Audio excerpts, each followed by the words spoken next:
Mi nombre es Ricardo Baldi, yo vivo en Puerto Madryn, en la Patagonia Argentina, y soy biólogo, investigador del Consejo Argentino de Investigación Científica y Tecnológica, y desde hace años me encuentro investigando los procesos ecológicos de la fauna y la flora de los ecosistemas áridos que predominan aquí en la Patagonia. Y básicamente con mi grupo de trabajo investigamos las relaciones entre los grandes herbívoros y carnívoros silvestres de la Patagonia, su función en los ecosistemas y la relación con las personas, las interacciones y los conflictos con las actividades humanas. Trabajamos en el este de la Patagonia, en la zona de Península Valdés. La Patagonia es una zona de muy baja densidad poblacional. En la provincia o el distrito donde yo vivo, la provincia de Chubut, tiene 230.000 kilómetros cuadrados aproximadamente y vivimos poco más de 600.000 personas. La ciudad donde yo vivo... Justo para 230.000 kilómetros es poco menos que toda Italia. Que toda Italia. 600.000 personas. 650.000 personas. La ciudad donde yo vivo, Puerto Madryn, es una ciudad en la costa este del Chubut, donde vivimos cerca de 100.000 personas. La ciudad más próxima a Puerto Madryn está a 60 kilómetros. Y luego hay otra ciudad a 80 kilómetros. Y más hacia el oeste de la provincia, a casi 200 kilómetros, hay un pueblo de 1.000 habitantes. Digamos, las ciudades son dispersas y muy alejadas, y con pocos habitantes. Cuando cuando se conoció lo de la expansión del coronavirus primero en China, era algo aquí por supuesto, muy lejano. Y rápidamente se propagó y comenzó la preocupación cuando llega a Europa, a Estados Unidos y eventualmente iba a llegar a la Argentina. Y la perspectiva desde aquí es que si bien estamos muy lejos del epicentro y de donde se están dando la mayor parte de las consecuencias para la vida humana, la impresión fue que al estar en un mundo tan conectado, fuimos parte del problema, mi impresión, que somos parte del problema desde el inicio y que iba a llegar. No es que parecía tan lejano en un momento, al principio sí, pero luego era algo inminente que iba a llegar a todo el mundo. Argentina tomó medidas de aislamiento bastante rápido. Creo que había menos de 10 casos en todo el país cuando se decidió cerrar prácticamente las fronteras, los vuelos internacionales, e incluso ya para el 18 de marzo se cerraron los vuelos locales y comenzaron el cierre de ciudades. De modo que empezamos a vivir temprano el modo de vida de lockdown, de cuarentena y de imposibilidad de trasladarse, trabajar desde la casa, todo ese tipo de cosas que ya estaban sucediendo en Europa, Norteamérica y Asia, con muy pocos casos. Los casos en Argentina se están concentrando, como era de esperar, en su mayoría en el área metropolitana de Buenos Aires, donde está prácticamente el 40% de la población del país. El crecimiento ha sido bastante lento, excepto Buenos Aires, que ahora está creciendo más rápido, pero al día de hoy son poco más de 6.000 casos en todo el país, con algo más de 300 muertos. En la provincia donde nosotros vivimos, en Chubut, hay solo 4 casos, y han ocurrido en 2 ciudades, no en Puerto Madryn, 2 casos más al sur, los 2 casos un poco más al sur nuestro, entre Leo, y otros 2 casos a 400 kilómetros. O sea que están trabajando en aislar esos casos. Es bastante más, si se quiere, sencillo o poder aislar a las personas que están infectadas. De todos modos, un problema adicional en Argentina o en Latinoamérica es la pobreza. Y En los lugares en Buenos Aires donde está creciendo son los lugares donde, bueno, que se llaman barrios populares o antiguamente se llamaban villas de emergencia, que la gente vive en condiciones muy hacinadas. Es imposible que estén aislados porque en lugares muy pequeños viven muchas personas. Allí la estrategia, según el gobierno nacional y del Estado de la Ciudad de Buenos Aires, era que las personas circularan dentro de su propia comunidad porque no podían estar dentro de una misma habitación. Pero así todo, en los últimos días está creciendo. A la vez, la situación económica es tan frágil que están intentando abrir algunas actividades y como la cuarentena ya viene prolongada desde el 20 de marzo, hay como una presión y una necesidad real también de muchas personas de seguir con sus medios de vida. Entonces ahora es una situación como delicada porque cualquier apertura podría resultar en algún brote serio de casos, sobre todo nuevamente en el área de Buenos Aires. Y a diferencia de lo que uno escucha sobre los gobiernos de Europa o Estados Unidos, el gobierno o el Estado no tiene tantos recursos como para inyectar directamente a la economía y subsidiar a los trabajos de la gente que no puede trabajar.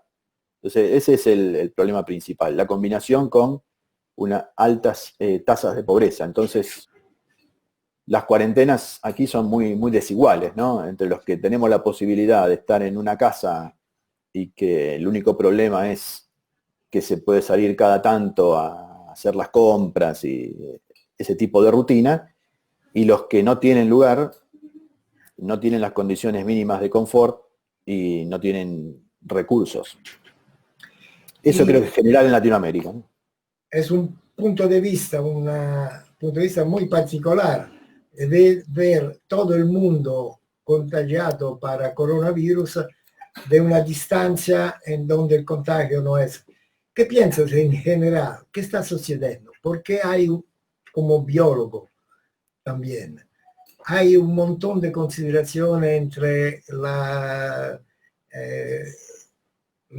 presencia umana y la vida silvestre, etc.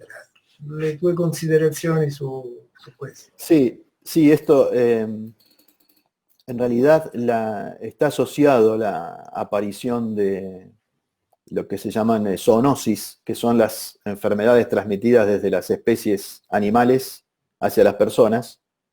Está relacionada a la pérdida de biodiversidad, cambio climático, fundamentalmente. No es la primera que aparece y los últimos 25 o 30 años, más del 30% de las enfermedades zoonóticas tienen relación directa con la pérdida de hábitat, deforestación y los mercados, el consumo de fauna silvestre. Estos virus, más del 30% de las enfermedades que emergieron en los últimos 30 años, el Zika, el SARS, el MERS, incluso anteriores como el ébola, por ejemplo, están relacionadas a la pérdida de hábitat y al consumo de fauna silvestre. ¿Qué es lo que sucede en general? Que la destrucción de hábitat de especies silvestres y los mercados de consumo ponen en contacto más estrecho a las especies silvestres con las personas y aumenta la probabilidad de transmisión de esas enfermedades. La destrucción de hábitat hace que las especies silvestres estén en hábitat muchas veces alrededor de las ciudades o de las zonas urbanas, o que haya zonas urbanas entre parches de hábitat de especies silvestres que tienen que cruzarlo. Y luego hay también estudios ahora en los últimos años que relacionan la pérdida de biodiversidad con la mayor probabilidad de aparición de zoonosis. Esto es porque al haber más especies en un sistema, los distintos agentes patógenos tienden a un equilibrio entre colonizar especies silvestres. Si uno comienza a remover especies, aumenta la probabilidad de que esos patógenos salten a las personas. Se había estudiado ya después de la aparición del SARS que que también es otro coronavirus, que los murciélagos constituyen grandes reservorios de estos virus, y que en los mercados de China, como el de Wuhan, era una situación prácticamente explosiva, porque se ponían en contacto cientos o decenas de miles de animales silvestres vivos, hacinados en jaulas, en un mercado que visitan millones de personas. Inclusive hay publicaciones científicas que marcan ese lugar precisamente, ¿no? Que es donde se piensa que apareció o que se produjo este salto. Es el escenario, todavía no se tiene bien determinado si hay especies intermedias, que probablemente las haya, y no se tiene bien dilucidada la secuencia exacta, pero el escenario más probable es ese. Entonces, volviendo a tu pregunta inicial, y bueno, todo el modelo de consumo y de producción está en juego acá. Y si lo vemos en un contexto más amplio fuera de la pandemia esta, ya se estaba manifestando el cambio climático con las migraciones de personas a lugares más expuestos. La destrucción de hábitat es realmente dramático, porque, por ejemplo, en Argentina, gran parte del centro y noreste del país, en los últimos 25 años se deforestaron 8 millones de hectáreas para cultivos de transgénicos. Eso cambia, digamos, es la reducción absoluta de la biodiversidad, de todo el ecosistema. Esos suelos que absorbían gran cantidad de agua ahora la escurren, provocan inundaciones, desastres, pérdida de elementos de biodiversidad, de polinizadores. Esos sistemas siguen maximizando la productividad a corto plazo y la ganancia, y en detrimento de la calidad de hábitat, que es muy importante, porque luego entre los servicios que los ecosistemas prestan a las personas, como la provisión de alimento, están también los servicios de regulación y de protección contra catástrofes, por ejemplo. Hay años y años y años que se habla de la dificultad de este tipo de desarrollo. Se habla mucho, pero no se hace mucho. ¿Cuál es la tua idea? ¿Qué podemos hacer? Y pasa algo con el presentarse del coronavirus en la idea de inducir un desarrollo diferente, mejor. Sí, yo creo que es la oportunidad, digamos. Para cambiar ese tipo de desarrollo, digamos que debería cambiar la actitud de las personas, de los pueblos, porque creo que es la única forma. Hay conocimiento como para cambiarlo. La ciencia la ciencia, los pueblos originarios, otras formas de vida o de uso de la tierra, se viene advirtiendo esto desde hace bastante tiempo. Hay conocimiento disponible. Ahora los gobiernos veo que han recurrido a la ciencia para tratar de salir de esta emergencia, ¿no? Se están basando, no todos, no todos, porque hay presidentes que realmente es una locura lo que están haciendo, pero en general no les ha quedado más remedio que convocar a los especialistas, a los epidemiólogos, virólogos. Están trabajando, hay una gran colaboración mundial. La ciencia es un gran sistema colaborativo, independientemente de los científicos. Es un gran sistema colaborativo, y creo que la vacuna se va a obtener, tarde o temprano se va a obtener. Se aprendió muchísimo, muy rápido sobre este virus, se avanzó en muy pocos meses, y se está haciendo un enorme esfuerzo conjunto. Sería deseable que toda esa capacidad, una vez que pase esto, se pusiera en anticipar este tipo de cosas y cambiar estos modelos que estamos hablando. ¿Cómo se traduce? No lo sé, es muy difícil. Nosotros desde el lugar donde trabajamos, siempre se trata de transferir el conocimiento y las formas de solucionar los conflictos entre la producción, por ejemplo, el crecimiento y la biodiversidad, a partir de soluciones que favorezcan la coexistencia. Son muy pocos recursos los que se invierten para eso, y después es muy difícil todavía que ese discurso o que incluso que esa evidencia haga que los gobiernos tomen decisiones en ese sentido, ¿no? Porque las presiones para el desarrollo inmediato son muy fuertes. De modo que la verdad que es una intriga que tengo después del mundo post pandemia, si realmente se va a poder quebrar este sistema o si las fuerzas que llevan este sistema adelante van a volver con más fuerza todavía. Sí, claro, parece que sin invertir en educación, escuela y ciencia, y invirtiendo una cantidad increíble de Sí, recursos en armas, por ejemplo, o sí, cosas que no sirven para nada, es muy difícil. Entonces parece la necesidad de cambiar mano a mano la mentalidad de las sí, personas y de los gobiernos. sí, es muy difícil. Ese es un trabajo más que lleva más tiempo. Y no sé si hay que hacerlo seguro. Pero a corto plazo habrá que hacer otras cosas porque no sé si tenemos tanto tiempo. Contra el cambio climático y la aparición probable, si seguimos así, de otra pandemia, puede llegar a ser muy duro. Eh, en cuanto a la ciencia, sí, digamos, creo que la tarea es no solo invertir en ciencia, sino educar, no que la gente sepa de ciencia en particular, pero sí de la forma de pensar, tener en cuenta la forma de pensar de la ciencia, que a pesar de los científicos, que somos personas con nuestras ideas, preconceptos, etcétera, ese mecanismo hace que esos preconceptos, si están equivocados, si no están sostenidos por la evidencia, se caen, no se pueden sostener. Entonces, ese tipo de pensamiento, como decía el gran Carl Sagan, podría ayudar también a identificar a cualquier charlatán político, religioso, como de los que ahora abundan y que hay muchos son líderes mundiales de forma increíble.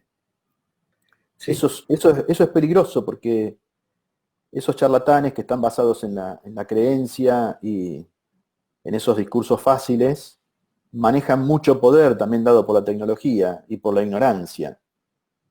Y entonces se llegan a extremos ridículos que parecen graciosos, como que el presidente de Estados Unidos dice que se puede tomar lavandina o inyectarse cloro, que provoca risa, sí, pero es es realmente a dónde terrible, llegamos, terrible. es terrible.